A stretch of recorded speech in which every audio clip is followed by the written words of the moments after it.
Om Vakratunda Mahakaya Suryakoti Samaprabha Nirvignam Kurume Deva Sarvakareshu Sarvada Shri Ganeshaya Namaha Bhagavate Shri Swami Narayana Namaha Om Shri Lakshmi Narayana Namaha Om Shri Krishnaya Namaha Om Shri Radha Krishnaya Namaha Vameyasya Sthita Radha Shri Shayasya Sivakshasi Vrindavana Viharam Tam Shri Krishnam Rudi Chintaye Shri Sadgurubhyo Namaha Om Namah Shivaya, Namah Shivaya, Namah Shivaya.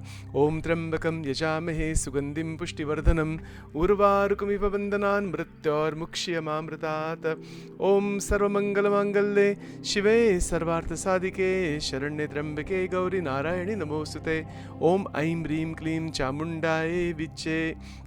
Shri Matre Namaha, Shri Gurubhyo Namaha, Shri Sadgurubhyo Namaha. Guru Stotram Akhanda Mangalakaram Vyaptam Yena Characharam Tatpadam Darshitam Yena Tasmai Shri Gurave Namaha Ajnanatimirandasya Gnananjana Shalakaya Chakshurum Militam Yena Tasmai Shri Gurave Namaha Guru Brahma Guru Vishnu Guru Deva Maheshwaraha Guru Reva Param Brahma Tasmai Shri Gurave Namaha. Welcome to Daily Satsang. We are continuing our contemplation on the word Brahma, which means vast, infinite, absolute. Along those lines, we will be examining in parallel 3 different scriptures. So these 3 scriptures are the Vivek Chudamani, then Vachanamrut, Garada number 7, Garada Pratham number 7 Vachanamrut, and the Pratyabhigna Hridayam. So I'm going to do a screen share so you can see them. So this is the Vachanamrut in Gujarati language. So we'll be looking at what is meant by the Atma in this, and I'll translate it for you, plus there's other translations available here. So this is one scripture. The other one is, of course, the Vivek Chudamani. So let me see if you can see this or not. I may have to do a multiple screen share here. 1 second here. Give me just a moment. So this is the Vivek Chudamani that we were looking at yesterday, and we'll be looking at the second verse today also. And then the third scripture is the Pratyabhigna Hridayam. So I think you can see this here. And we have been looking at the actually the first and second verse of this scripture. So we'll try to connect these together in the right way. This is obviously a very intricate subject. It can get very intricate, but we want to make it very straightforward as much as possible so that it's applicable, understandable in our actual existence. All right, so along those lines, yesterday we were looking at the Vivek Chudamani's verse, the first verse, about what Adi Shankaracharya ji wrote regarding the Vedanta itself. And as I mentioned last time, that he has considered there is Paramananda. Paramananda is the great happiness, the great joy. That is God, Govindam Paramanandam. I hope you can see this on the screen. If you cannot for any reason, please let me know. So this was the first verse. We looked at that yesterday, and the recording will be in the podcast channel later today. The second verse of Vivek Chudamani, again, is along these lines about realizing the Atma. Our entire series of exploration that has been going on for the last 2.5 months is about what is the Atma? What is the energy of the Atma? What is Shakti? What is this outside world? Who am I? This is the idea. Now, to move forward in this understanding, Adi Shankaracharya ji in the second verse of Vivek Chudamani makes some very interesting points. The first point that he's making here is that there are multiple living creatures, which we know, and among all of the various living creatures, Jantu Nam Narajanma Durlabham, that this physical body as a human being, that physical body as a human being that we have is extremely rare. We understand this point. But we may understand it. But after understanding that, what is the sequence that he is showing? He's saying here that, here's a translation, for all living creatures, a human birth is indeed rare. Much more difficult to attain is full manhood. Now, this is not about manhood or womanhood. That's not what that refers to. It refers to the internal energy. Sometimes it is described even as male in some scriptures like this one. And of course, Vivek Chudamani describes it this way in the beginning. Adi Shankaracharya described the same energy in Saundarya Lahari as female. So it's just energy, it's raw power. So one should not get caught up in some of the language used in olden times. When he's saying that it is more difficult even than the human birth to attain full manhood, that means that your internal power, that's the idea. That the Sanskrit word is actually punsatvam. Punsatvam means what? It means that sense of internal power that is at full strength. That is more difficult. So you'll see the role of energy right away. You'll see that he's saying human birth is extremely rare. Do we even realize that?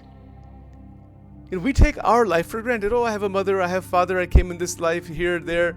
7.5 billion people. What is so rare about that?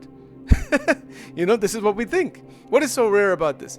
But it's not the case. Look at how many bacteria cells there are, how many other worms and other kinds of birds and countless species. They're in much more quantity than we are, even though the human population is so much.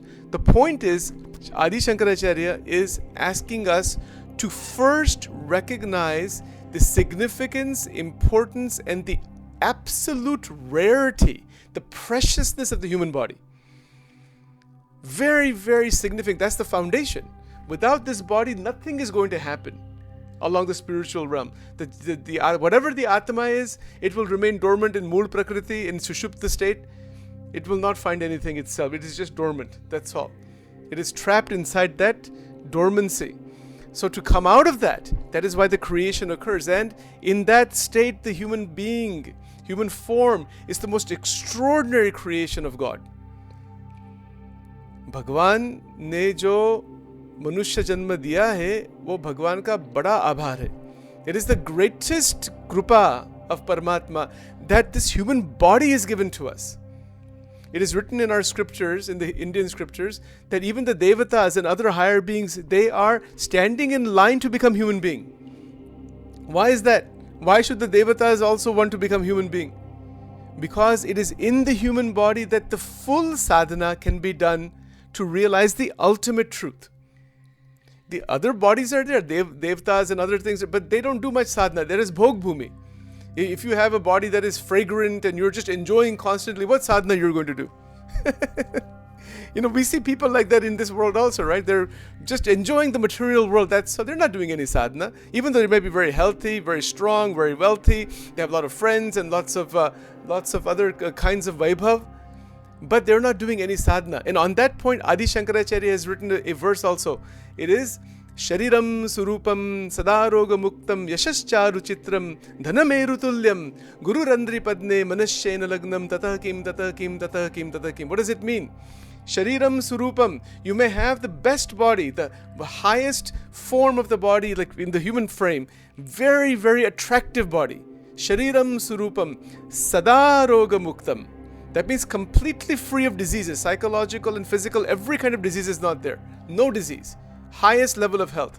Shariram surupam sadaroga muktam yasha charu chitram. Tremendous yash, tremendous glory through the sansar. Wow, wow, wow. Person, whoever that is, let's say Sachin, somebody says Sachin gets a lot of glory. Wow, tremendous glory. Something great. Thousands and thousands and thousands of people are saying amazing things about Sachin. That is yash. Yashas charu chitram. Dhana meru tulyam. So much wealth as Mount Meru. Mount Meru is considered to be the highest mountain in the material world. And it is a connector with the higher reality. So, that much wealth, dhana meru tulyam. Then he says, even if you have all this, see, shariram surupam sadaroga muktam yashacharu chitram dhana meru tulyam guru randri padne manashe na lagnam. That, he says that if an individual does not have lagni means great affection, love for true enlightened sages. And of course the texts and scriptures, the Adhyatmic path in general. If the love for that is not there, he says, Guru Randri Padne Manashe Na Lagnam Tataha Kim, Tataha Kim, Tataha Kim, Tataha Kim. That means, what has he done? He has done nothing, he has done nothing, he has done nothing, he has done nothing. 4 times Shankaracharya said this. Even if all of these things are there, but the mind of the human being is not attached to the feet of enlightened sages and Paramatma actually, which would also mean the attachment towards the path towards higher realization. Shankaracharya said, even if you have all this, you have done nothing. In fact, he has even used stronger language. He says a person has verily committed suicide again and again. It says that in Vivek Chudamani later on. That is the significance and level of importance Shankaracharya is given on taking a spiritual path, which is a psycho-spiritual path of energy. And that's what we have been examining. So that's the background. So what is he saying here? He says that more rare than the human body. Human body is rare. So we should be appreciative of that. Gratitude. Even if we, healthy body, good amount of food, water, clothing, shelter, all of these 8 things that Bhagwan Swaminarayan talked about in Vachanamrut. He mentioned Desh, Kal, Kriya, Sang, Mantra, Shastra, Diksha, Dhyan. He said if all 8 are beneficial, then you can worship God, then you can do sadhana. If any one of those is not beneficial for you, is maleficent, it is going to create tremendous obstacle. For example, if we have terrible storms, we have illness in our body, we are not using mantras properly, we have kusang, we are in contact with people who are just doing heinous things, are running after kam, krodh, lobh, all those kinds of things, desh, kal, kriya, the kinds of actions that are taking us away into further reincarnation. Desh, Kal, Kriya, Sang, Mantra, Shastra. Scriptures are there, but scriptures are an ocean. They're confusing. The right kind of scriptures to help us to understand what the paths are. All of these 8 have to be in place. And then the reality comes. So, what does it mean? A healthy body, enough time, enough money and enough stability in life, good family relationships, good contact with friends and relatives without any kind of harmful entanglement, and with such a nice base, with proper gurus, proper teachers, with such a base, we can then begin our progression towards the higher consciousness, as many of us have already tried to do and are doing that. But this is the whole background. The Atma, to realize the Atma, it requires this type of a evolution of energy and power that Vivek Chudamani describes thoroughly, Vachanamrut describes thoroughly, and the Pratyabhigna Hridayam. I'm concentrating on these 3 scriptures in this series, and of course Bhagavad Gita is always there. Others are also there. So now, what does it say here next? Then he says, rarer than even the just energy activation is the sattvic attitude. Now, why is that important? What is the significance of this? He says, tasmat, see, okay, I'm sorry, it's actually before this. So he says, tata vipra. See, tasmat, then he says here, let me see, I think it's actually further down, because these things are sometimes mixed in a different way. Let me see where that is. It's actually correct knowledge of scriptures, personal experience. Well, yes, so this word here, Vaidika dharma marga parata. So what it means, steadfast on the path that is shown in the Vedas. So the correct knowledge of scriptures, all that kind of thing is certainly understood. But this mention of the sattvic attitude, I'm seeing where the actual Sanskrit word is here. Punsattvam. So the word is actually viprata. So viprata, it means that state of being a Brahmin, right? But Brahmin is not, there is that caste system of the Brahmin. But the actual definition of the word, who is a Brahmin? Who is aware of the Brahman? One who is anybody, that can be anybody who becomes aware of the absolute truth. That is a true Brahmin. It's not just by caste. That's a different subject altogether. We get to that maybe some other time when we covered that section of the Gita in the future sometime. I don't know when that'll be. But because Krishna said, I have created the 4 castes. But that's a different subject, what he means by that. Leave that alone for now. What Shankaracharya is referring to here is the sattvic life. So that's a good way of thinking, because a sattvic attitude is where one is enjoying the contemplation on higher ideas. That is sattvic attitude. See, most of the world is not sattvic. It is mostly rajasic, and in good part of it is also tamasic. This is the material world. But there are certain percentage of individuals who are predominantly sattvic. That's why it is very rare. So you may have physical body. You may have a lot of energy. People have a lot of energy too. It's not like there's intellectuals who have energy, there's boxers who have energy, there's wrestlers who have energy, there's bodybuilders who have energy, there are politicians who have energy, and a lot of people have energy. So this thing that is referred to here, that this punsattvam, many people have that. But the majority are not at that high energy level. Even the people like the violent individuals and dictators, they had a lot of energy. So many dictators throughout the world have had a lot of power. So this word here, punsattvam, is a neutral it's a neutral word about energy, high energy. That's all that means. It doesn't mean that somebody has reached a spiritual realization. That word punsattvam. So what he's saying right after that word, he's using the word viprata.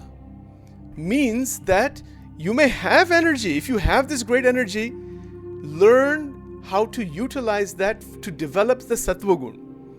The three gunas of Maya, sattva gun, rajogun, tamogun, they are all part of Maya. But the sattva gun is the doorway into the Brahmic state, into the higher realization.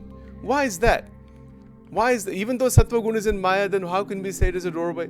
Because sattva gun is a preparation within the realm of Maya for that door to open naturally through Guru Krupa. That opening of the door, that is Guru Krupa,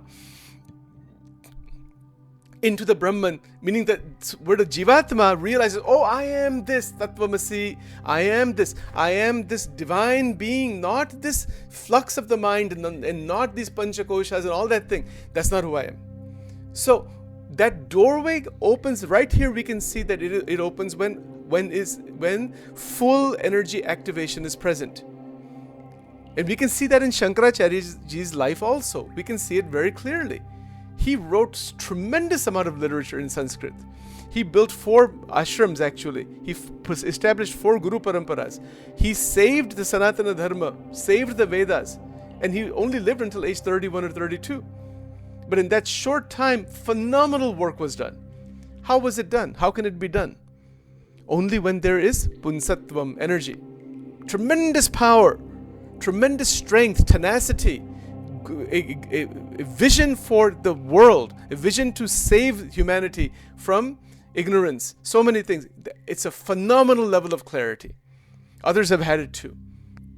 That is what this word punsattvam means. But now, he goes further and he says, go into the sattvic attitude, sattvic way of life. Sattvic way of life means what? What is sattva? Sattvic way or sattvic life, it begins with the physical body. That to keep the body clean, it begins with cleanliness. Physical cleanliness. You will see many people take 2 showers a day. They keep their house clean. Get your house in order, as J. Krishnamurti would say. He used that in terms of a more psychological sense.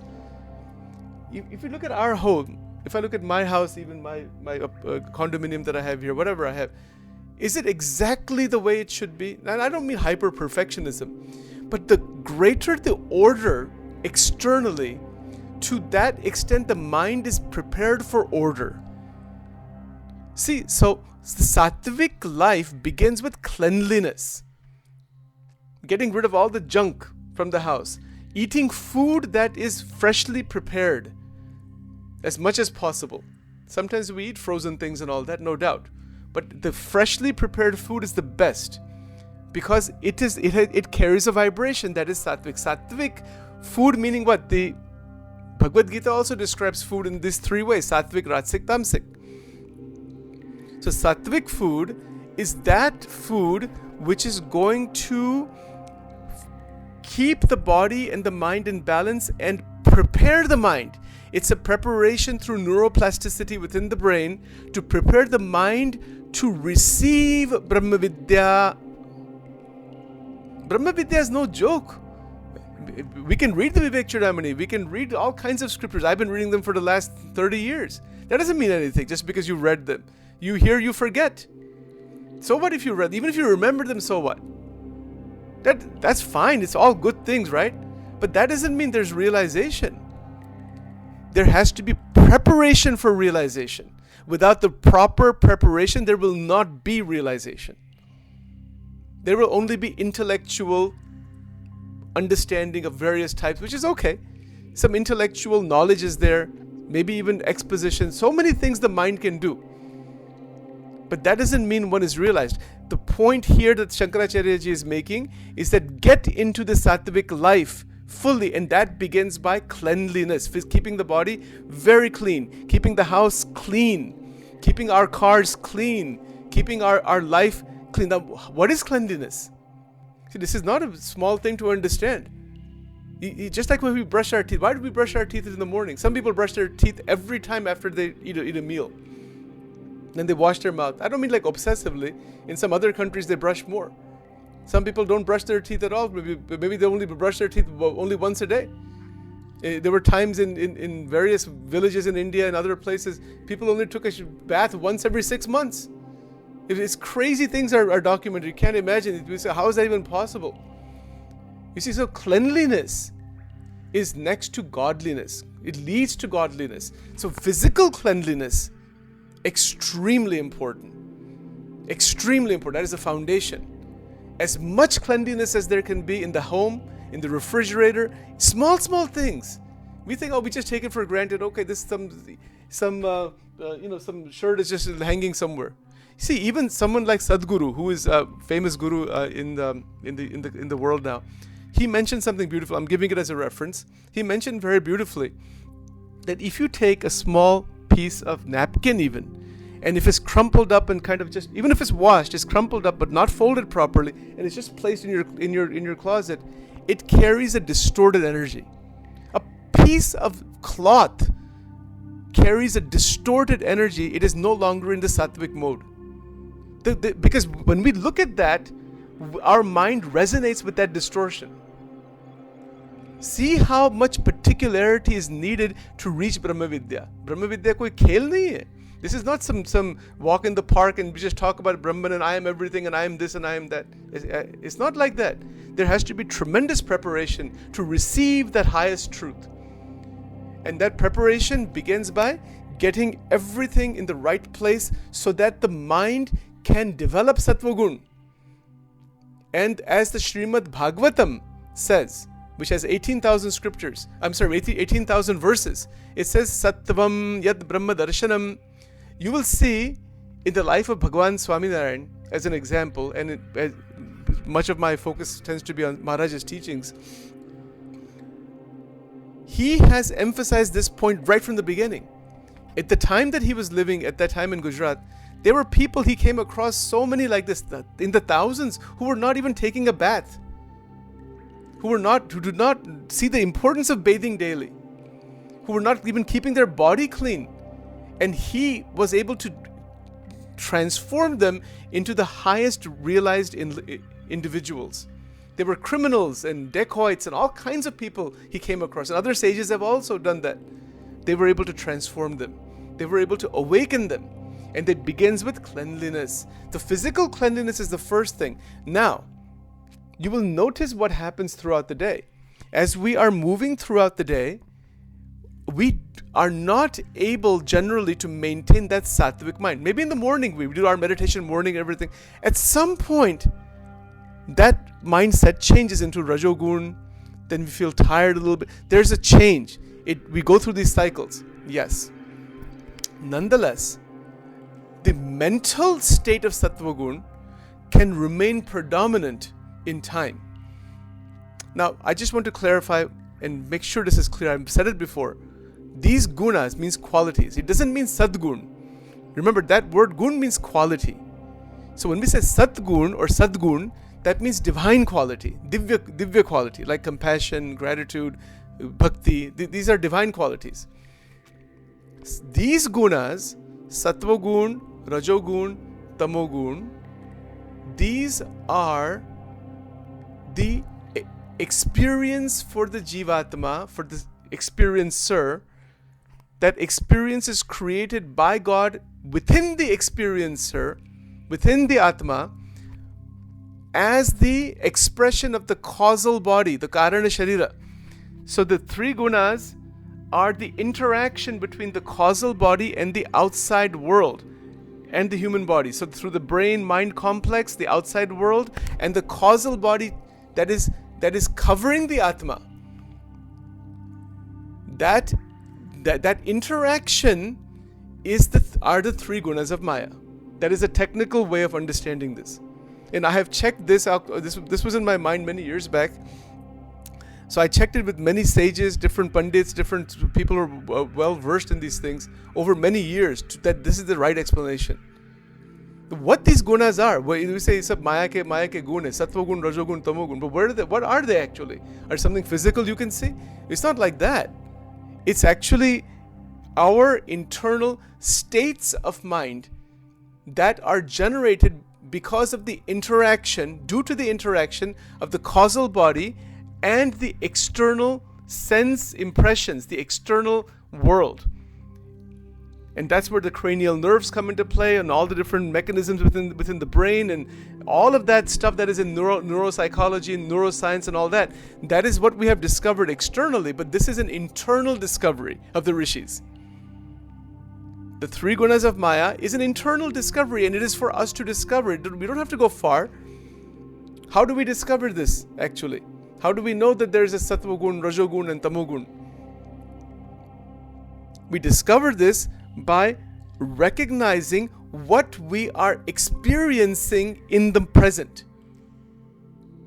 The experience in the present, at any given point, we can detect Sattva gun, Rajo gun, Tamo gun, or some mixture of the gunas also is possible. You can have Sattva and Raj mixed. You can have Rajo gun, Tamo gun mixed. You can have them mixed also. They have some proportion. So when we interact with any sense object, for example, just take an apple. I'll use a very simple example. Take an apple. You see an apple, right? You go to the grocery store, you see an apple. Now you could look at it from a Rajasic point of view, because you want to eat the apple. Oh, I haven't had an apple in a long time. I want those, those green apples, really nice ripened green apple. Okay, I like that, tangy taste or whatever. So you remember all that, and we go after it. But you could say, no, I am actually going to get 2 or 3 different apples and cut them and use them for puja and do the prasadam and all that, and then eat them. See, the whole approach is different. The apple is the same. It's totally different. And then something like Tamogun would be, where he says, oh, I just want to just get this over with. Let me get some fruits and all that. And there's frustration. There's not much desire even. Just need to get some things in a hurried way. And then you come home and get it. Now, apple is not considered to be a tamasic substance of any kind. But the mind can be like that. You take that apple and throw it on somebody. That's a tamasic. You get into a domestic fight. People sometimes throw food at each other. Also, this is what it's a state of mind, right?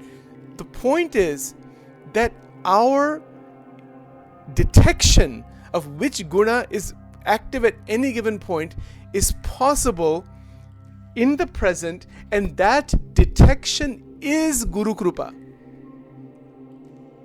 To detect in the present, oh, my mind is moving towards Rajogun. All right, wait a minute. I am the master of the guna. See, gunatit state. I am the master of this guna. It is not to victimize me. Brahmanandam Paramasukhadam Kevalam Gnanamurtim. See, Dvandatitam Triguna Rahitam. Triguna Rahitam means beyond the 3 gunas are the Sadgurus. They are masters of the gunas. Even if they activate a particular guna, they can deliberately activate it for some reason.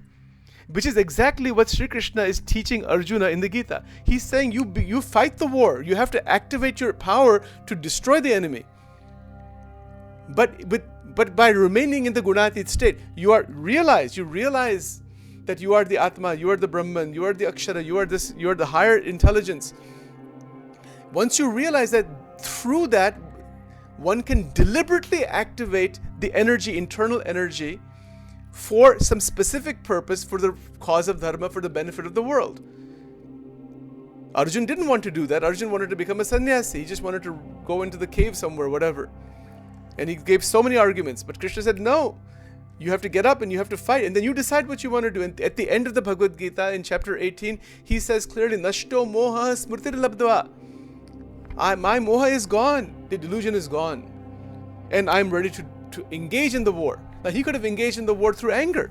He could have engaged in the war through hatred. He could have engaged in the war through the sense of injustice. Krishna wanted to make sure, Sri Krishna Bhagwan wanted to make sure that Arjuna was not going to engage in the war through the distortions of Maya. And that is the whole point of this, that when Adi Shankaracharya ji is saying that you develop this viprata, you develop, this is an intermediate state. Of course, beyond that is the atmic state. And it says it down here, see, Brahmatmana sanstitihi, established in the identity of the Brahman. That's what the Bhagavad Gita, that's what happened to Arjun. He got established down here, this Brahmatmana stitihi. That means you go into the Brahmi sthiti. He developed Arjuna into that state. And then he activated the energies needed and his talents and everything that was already with him.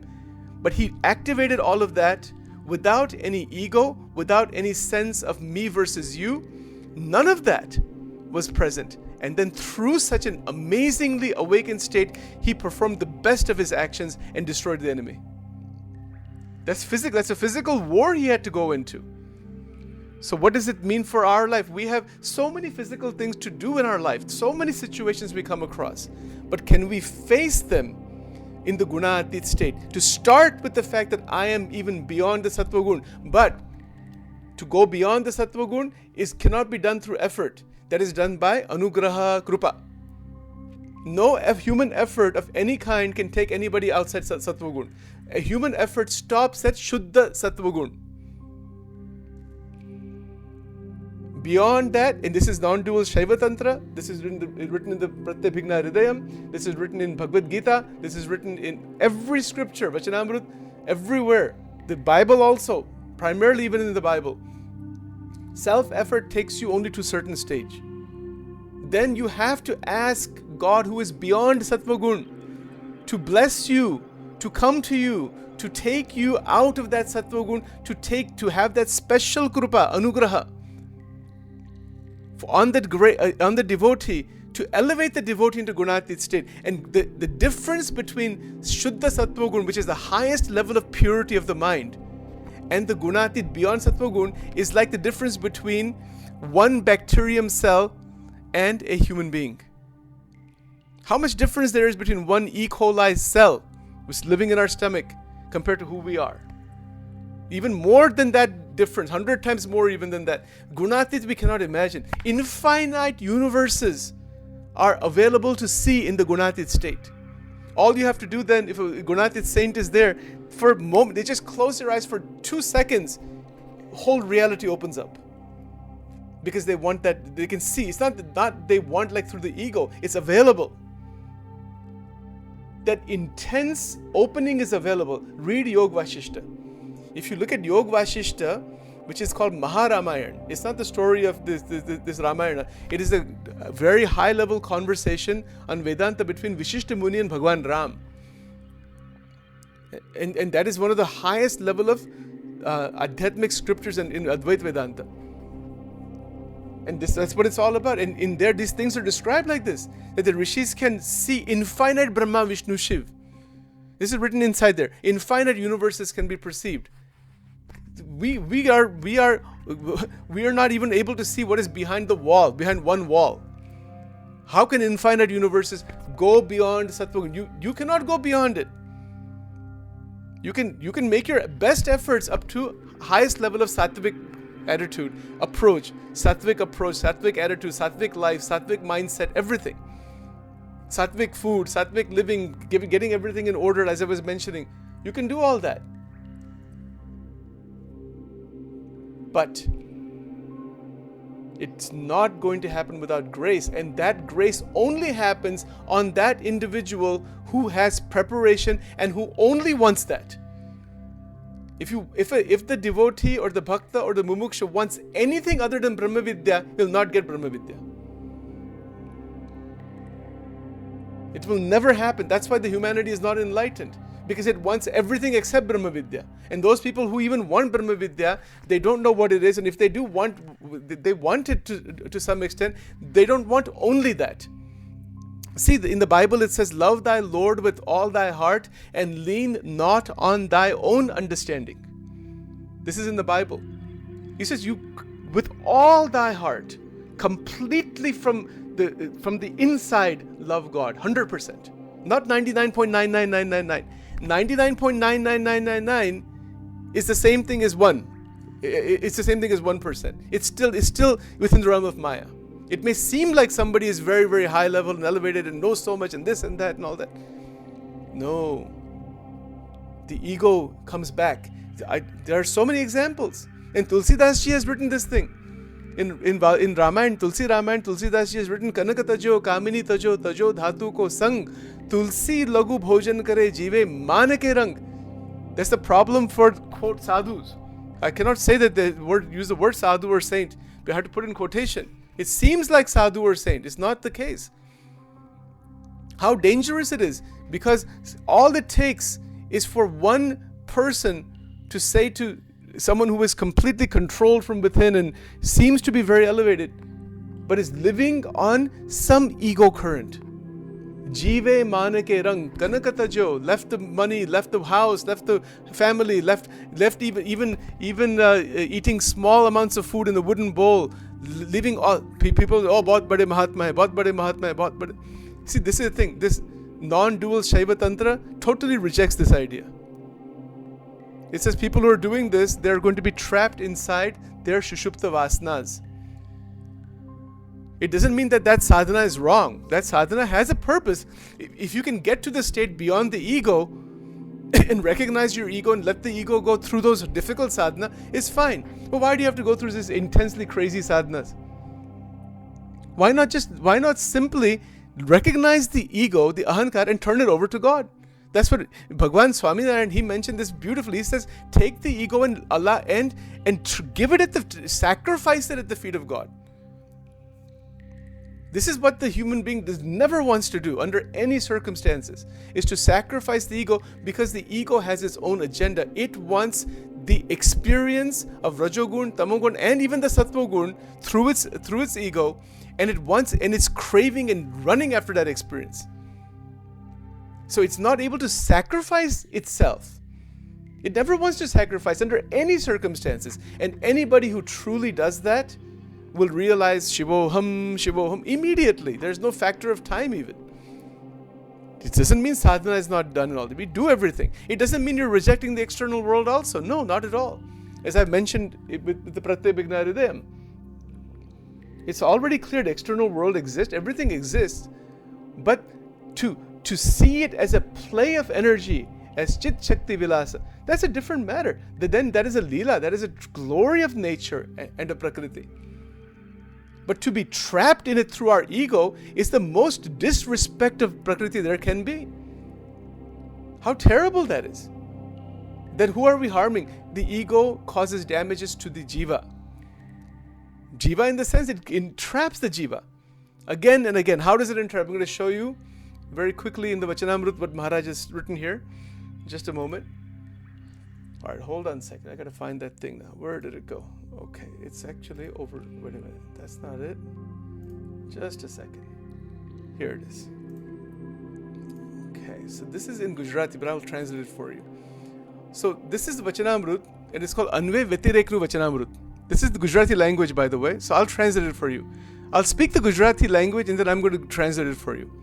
So let me see if I can make this a little bit bigger. I don't know if that'll make it bigger or not. Let me see here. It may not. Okay, let me see. So this is in a village called Garada, and Maharaj has talked about this jiva here. It's very interesting. What happens when the jiva is doomed inside the cycle of birth and death? What he says here, I'll say in Gujarati first. પછી શ્રીજી મહારાજ બોલે છે, શાસ્ત્રમાં જ્યાં જ્યાં આધ્યાત્મ વાર્તા આવે છે તે કોઈને સમજાતી નથી ને ભ્રમી જાય છે. માટે એ આધ્યાત્મ વાર્તા જેમ છે તેમ યથાર્થપણે અમે કહીએ છીએ તે સર્વે સાંભળો છે. સ્થૂળ સૂક્ષ્મને કારણે ત્રણ દેહને વિશે એકાત્મપણે જે વર્તું તે એ જીવનું અન્વયપણું છે. Now what does this mean? It means this. I'll go word by word. I'll explain it to you. He says that the spiritual understanding of this Atma and the Paramatma is so tricky that any people who listen to it, their mind gets, in Gujarati, is a Brahmija, means massive confusion occurs. So what he's saying here is that he's clarifying that confusion directly. He's saying that there are three bodies, as we mentioned, Sthul, Sukshma, Karan, and when the Jivatma is functioning one with them, that this is me, that the physical, subtle, and the causal is me, he says that is a Jivnu Anvay Panuche. That means a Tran Deha ne Vishay Ekatma Paneje Vartu. Vartu means what? Function. We function as if I am the body, as if I am my desires, as if I am my vasanas, as if I am my unending flow of different thoughts and emotions. Okay, that is called Anvay Swarup. Anvay means it's a total oneness with the three bodies. Now, when one is separated from that is called Vitirek.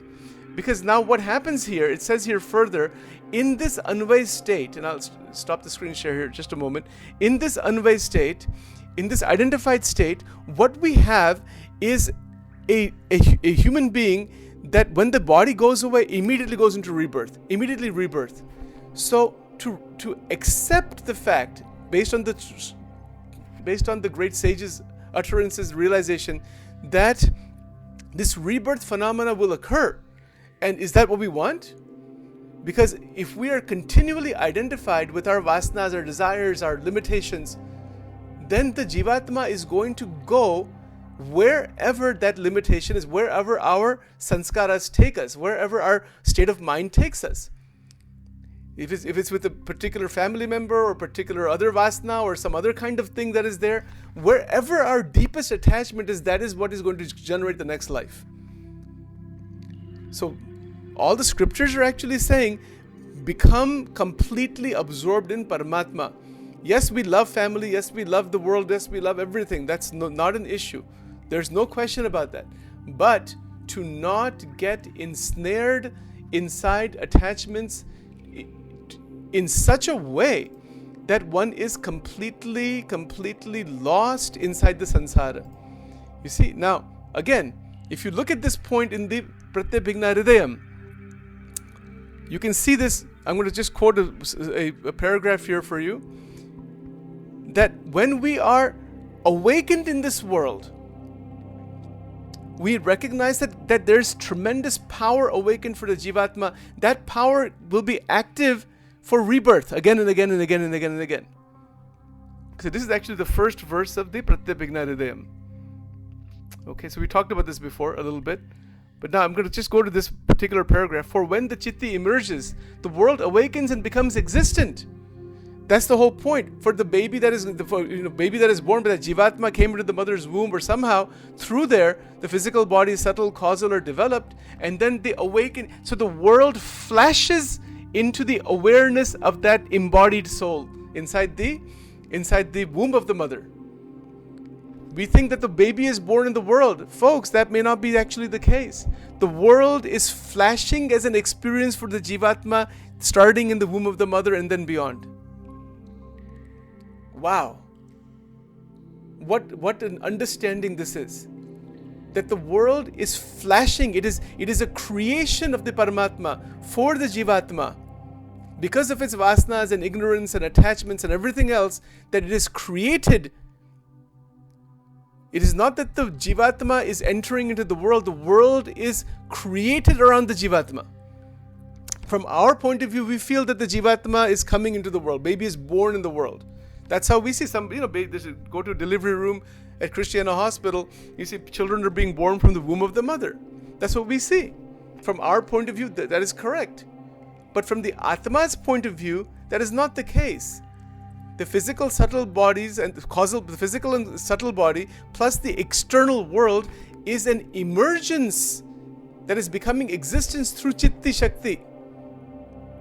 For the Jivatma to experience the multitude of things that the Jivatma is going to experience, the mother, the father, the conditioning, the attachments, the brain development, all of the process that is going to happen for the Jivatma to experience this material world.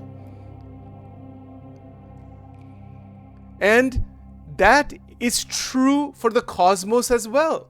That is called Virat Purush. Even the Virat Purush, the Virat Narayan, the cosmic being, is also dreaming this existence, is also evolved out of Akshara Brahma, is also a being that has been created That also has an Atma. It has 3 bodies. They're cosmic bodies. And we, just like we have 3 bodies, that Ishvara also has cosmic bodies. The point here is that when we consider the whole picture of reincarnation into the universe, as we consider, who am I? What am I? If I am this Atma, what is the glory of this Atma? This Atma is Satchidananda, it is truth, consciousness, bliss, it is divine joy. But to reach that stage, as we were looking at Vivek Chudamani and the Vachanamrut and other scriptures, to reach that stage, the appreciation for what we have been given, because it has been given as the greatest grace from God, that He's given the opportunity to evolve through Maya, to experience the evolution, bhukti, to experience the multifarious world. That is what Tantra says, non-dual Shaiva Tantra. It says experience the world. And remember, the word Tantra means to integrate the experience and the experiencer. It's there. But it also is allowing us to recognize the limitations of those experiences and move further into the non-dual state, that Aham Brahmasmi, I am Atma Brahma. And along those lines, we are then able to understand that running blindly in the material world is the most foolish thing. Don't run blindly, run masterfully. Move masterfully in the material world. That mastery of moving in the material world is self-realization, is this whole point of the world awakening. Yes, the world is awakened around you. Wow, my God, what God has blessed me with. He's given me these experiences of the senses. You see, in Gunatitanand Swami Nivato, he has mentioned that the Jivatma is krutagni, is ungrateful for the eyes, for the nose, for the tongue, for the ears, for the body. Most human beings are not grateful for what we have. But once we recognize the extraordinary mechanism that is the human body, that has been evolved and created through the genetic code and through the Mahatattva and all of that, then we begin to recognize the glory of consciousness, the glory that I am alive, the glory of the Paramatma that has blessed the Jivatma with experience. And that through the multitude of experiences, the Jivatma continues to evolve. And this is the whole point Shankaracharya says. He says that if you have a human body that is rare, beyond that is the mumukshutvam. I've mentioned it many times before. And the burning desire for liberation. And beyond that is the contact of enlightened sages while we have a human body. And that is the grace we all have. Through now, whole world has this internet and all these things that are online. It's the greatest miracle. Everything is available for us. What is not available? Available at our fingertips. The great sages are in the past, their teachings, their ideas are available. The people that are here now, they're available. Everything is available due to the grace of technology, which is also an evolution of the human intellect. But the point is, who is ready to evolve into that state? See, in Swaminarayan Sampradaya, there was a sage called Nishkulanand Swami. He said, "Kholi kholi ne kholiyu khara khapa valani khotere" in Gujarati. It means that I've looked around. Thousands and thousands of people at that time, they were roaming in the villages and cities, towns at that time in Gujarat, 250 years back. He says, I'm looking, I'm trying to see who is a true mumukshu. Kap means intense desire for liberation. How many people have that? What do we have intense desire for? 3 things only: position, power. Position, power is one of them. The desire running after more and more accumulation of wealth. And the third thing is the sexual pleasure. 3 things. Kanchan, Kamini, Kirti. Kanchan, Kamini, Kirti. Kamini doesn't just mean women. It means both ways. In Kirti, when you have both Kanchan, Kamini, that Jivatma, that individual is looking for Kirti, is looking for glory in the world. And we see that throughout. We don't need to give any names. We can see it clearly. Because there's no satisfaction for the Jivatma. The human being doesn't have any realization of any of these ideas, and as a result of that is born millions of times. Sri Krishna Bhagavan says in the Gita, I keep hurling these jivas in thousands and thousands of cycles again and again and again into the wombs. of different wombs written in the Bhagavad Gita. Sachin isn't saying anything. I'm just giving an exposition for myself, that's all. This is to be taken with the utmost seriousness. As J. Krishnamurti would say, one needs to be serious about self-development. If one is just taking a nonchalance attitude, well, kuch karenge, we'll do a little bit of here and there, some spiritual entertainment, give some donation here, or some people are giving donations and building temples and all that because of the ego. Because of their community, they want to be something in the community. They're wealthy, so they want to be something in the community. It's good about whatever they're doing is fine, but see the intention behind it. We're not criticizing anybody. It's very hard. The true Brahma Vidya is a whole. It is where the individualized ego is not functioning at all, other than its functional role. Other than that, the individualized ego is just given over to Paramatma to do his work. Thy will be done, thy kingdom come, as it is in heaven on earth. Christianity. How beautiful. And this is the extraordinary truth that is awaiting all of us. It's already there. It's not something new. These ideas are all in front of us. To live a life of luminosity, you see this next paragraph here? See what it says here. The other, however, that starts with Maya and Prakriti and is distinct from the light of Chit is nowhere a cause. Meaning what? The darkness. We have a choice. We can live in the light of truth, or we can live in the darkness of this ignorance. And that darkness of ignorance, what do we see? Violence, hatred, negativity, fault finding. Fault finding is the biggest one. In Vachanamrut Garadam number 6 Vachanamrut, Sajanand Swami Maharaj, he said, find your fault, don't find anybody else's. The world will take care of itself, don't worry about the world too much. You find where you're wrong. And if you can improve yourself, the world will be in the right place. Yes, we have to serve the world, but so many times we are so concerned about improving others. You know how they say in India, they say every Indian is a philosopher. And it's true. Every Indian, sab India mein jitne log hai, usme sab philosophy already inbuilt hai. They don't need any scriptures. Every Indian already they have if you speak to the common person in India, even the uneducated, they have all kinds of philosophical and spiritual knowledge, all kinds. It's already there. It's in the culture. It's in the blood. But how much is digested? See, Sachin is speaking right now for who? What is the point? It's for my own development, and it's to share. Yes, do we need to share with others? Of course. But it doesn't mean that one gets into the illusion of enlightenment, and that's part of the darkness also. The illusion of enlightenment. The point is that when there's light and there's darkness, there's two different things. There is ignorance and there's light. If a choice is made that I'm going to stay in the light, one must recognize the light. One cannot stay within the light of the divine until one recognizes what that light is. That recognition is exactly what is meant by Pratyabhigna Hridayam. Extraordinary scripture. If I can, as in Swaminarayan Sampradaya, as I mentioned, there are these tremendous scriptures like Vachanamrut, Vedaras. Along these lines, these Shaiva scriptures like this Pratyabhigna Hridayam, this is so extraordinary. I mean, I could bow down to that. Just bowing down to that book, I feel so many times like, my God, how can this be written this way? There's just phenomenal truth in that. But that truth awakens within us. It has to resonate within us. It flashes within us. Oh, I recognize this. That's what Pratyabhigna is. It is the recognition. It is the re-recognition. Oh, this is who I am, as opposed to who I think I am. And when that recognition happens, there is divine joy, Divya Ananda. There is nothing but Ananda. See, in Vachanamrut, the abode of God is called Amrut Dham. Amrut means what? Nectar. An ocean of nectar, endless ocean of nectar. That is the divinity itself.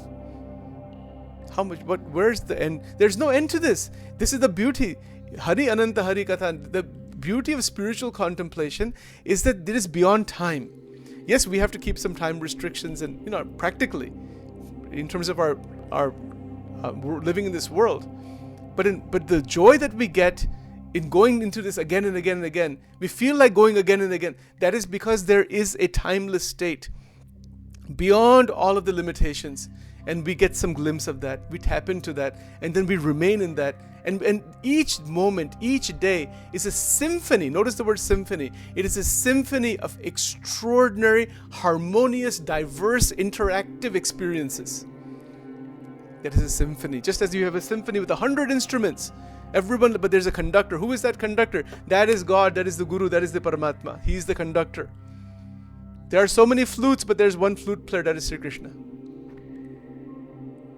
Our role is to become the flute. Let him play his tune. So with that, we will stop here today. We'll continue tomorrow.